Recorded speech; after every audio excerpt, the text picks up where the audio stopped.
So a few words about this place and what you can find here. You have, this small building over there, which is one of the places where I was thinking of staying. And there is the cave here that I chose. I put my tent outside because the inside of the cave was quite dirty. Wanted to clean a little bit maybe before I sleep in, but for meditation it's a good spot because it's fresh during the day. When you are inside the cave, it's always 10 degrees Celsius as soon as you go underground, and during the day it gets hot, in the sun. So it's nice to have some shade. Then there is another cave over there. Well, when we say cave, it's not just a cave.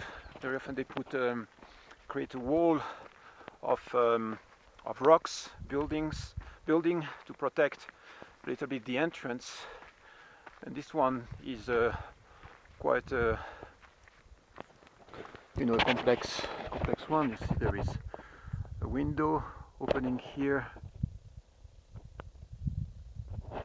and then there is the door, and I don't think we can see inside because it's too dark, but let me try.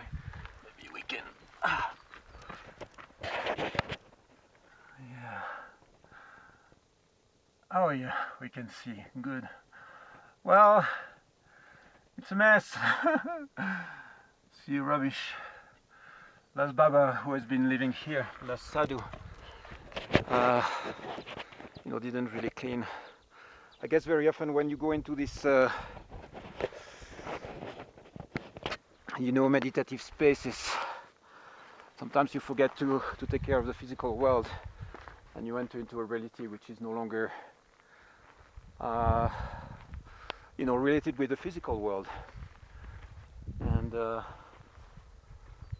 yeah, there is another cave a bit over there, which is very small and clean. That one, there is nothing there, but there is a floor of ice right now on it, so I'm not sure, it's not too suitable right now. So what I will be doing here is doing some yoga practices, doing some intense meditation practices, going to dhyana as we say, and this will be 7 days, around 7 days of own retreat space. This feels very much like an ashramic space, this system of four caves, the lake, the water supply. There is nobody. A couple of indications here that there hasn't been anybody living here throughout the winter.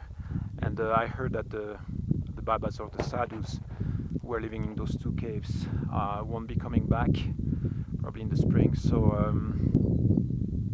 yeah, basically when you arrive in a place like that and it hasn't been used, you just take ownership of the space and start using it.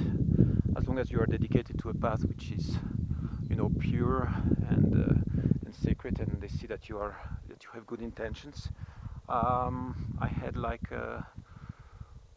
one priest in town, and then another priest that did a ceremony here yesterday, and then a few other people who opened in a symbolical way the pathway for me to come here. So another guru that I met on the way to Badrinath as well.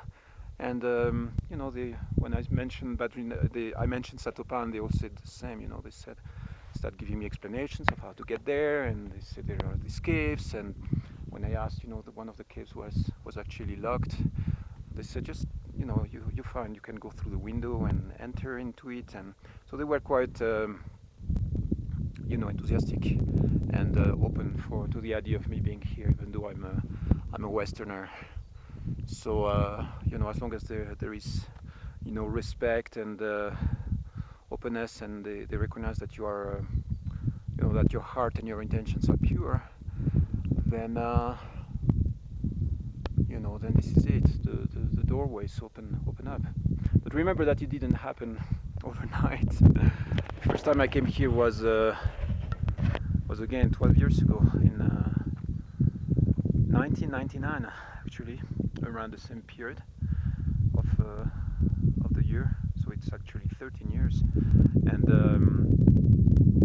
yeah, I just slept by the river, which is about 1 day walk under, and then I came back last year, and it was a little bit the same story, but I was not too fanatical about reaching the spot. You know, when I noticed that I couldn't go higher, I just said, you know, well, good enough. And this year I did 7 days close to the river again. I went back into the town and thought maybe this is it. And then some indications. A few people kept talking to me about Satopanth and this place, so I thought, let's give it another shot. And this time I found a way of getting here way faster, and also the last day where, you know, the path is not too clear. It's covered with snow, so you don't see the path to get here. So this other expedition and this guide, this mountain guide, he was good help to indicate to me clearly which direction to go. So you know, sometimes the energetic pathways open up, and then you just streamline and flow directly where you're supposed to be. And when you see you know, an energetic block, sometimes you can try to force it, or just accept it and wait and see what is missing. So this time it feels like everything is synchronized. I'm really in good shape. I have good food with me for 7 days. There is nobody here, which gives me the space and the isolation to do the practice that I want. And the weather has been good. You know, it's clear sky. Last night it was snowing, but basically it's you know, it's yeah, everything is synchronized, synergized for me to be here. Look at the summits.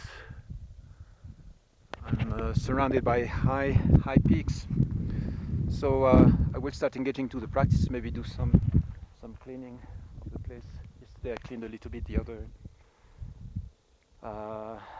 other cave. And today I'm going to see what the spirit wants me to do with this. Because it's a pity. I mean, it's a good space, but right now there is so much stuff in it. It's not possible to use it. So maybe I will clean it, and then another Baba or another sadhu will come and use it after me. So that's it. Bliss to you from these gorgeous Himalayas valleys. 2 days walk from Badrinath. Satopanth. Sat again means truth. It's the same root as Sat, Satya, and Panth means actually the way or the source or something like that. So it's the true source, or the true path, or the path of truth, or something like that. And for Hindus and sadhus and yogis and tantrikas, this place is like it's like a gateway to heaven, a gateway to the inner world, so a gateway to, you know, to to nirvana, or to the Buddhic world, to the inner realms, basically. So blessings.